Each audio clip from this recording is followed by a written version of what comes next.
Okay, let's talk about staging sites on WPAlpha. So the system can build staging sites for you, as many as you want, essentially limited by storage space, database limit, or number of databases.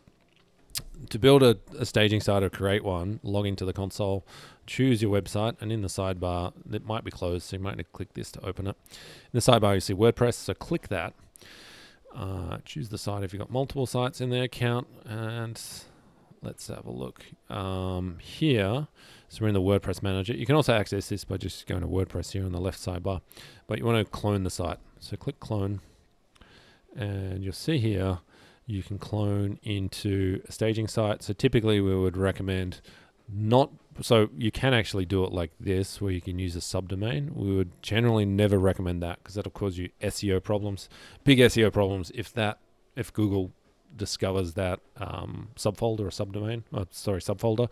You want to use a subdomain like this ideally. So set up a DNS record for whatever it is, staging 01 in this example. Point to the hosting and then create the subdomain.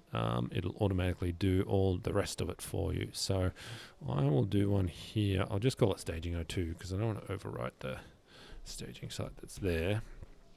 Database name, it'll just pick one up by default and just click start like that, and then it will start building the site. So depending on how big the site is, this might take a few minutes, it might take half an hour or longer if you've got a big site like a 50 gig site.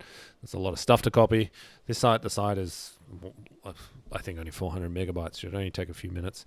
Once you're done, I'll just close that. You'll see another site appear. There it is there. We already have a staging site, staging 01. So you have another site appear. That's your staging site. If you want to delete it, you can just go here and remove subdomain. That will delete it entirely. There's a few things you probably want to be mindful of. You want to turn search engine indexing off. It should be off by default, but there are scenarios where that may not be the case. You can see it's off here. And you might want to turn on password protection. So search engine indexing will stop Google from indexing it, even though it can still crawl it. You want to turn on password protection. That'll block anybody from seeing it. So you can click here and set the username and password, and then you can click to turn it on. So you probably want to use this in a lot of scenarios. That gives you the maximum protection there, and it'll basically prevent SEO issues happening with staging sites.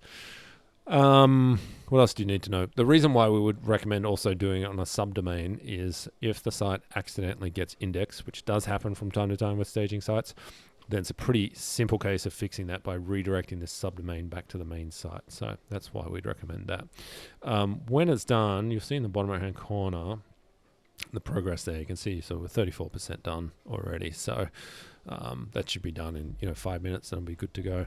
It might even be done in a minute or two now. That's pretty much it. The staging site will also appear in the WordPress toolkit like that. You can manage it, add, remove themes and plugins, just like a regular site. So essentially it is a regular site.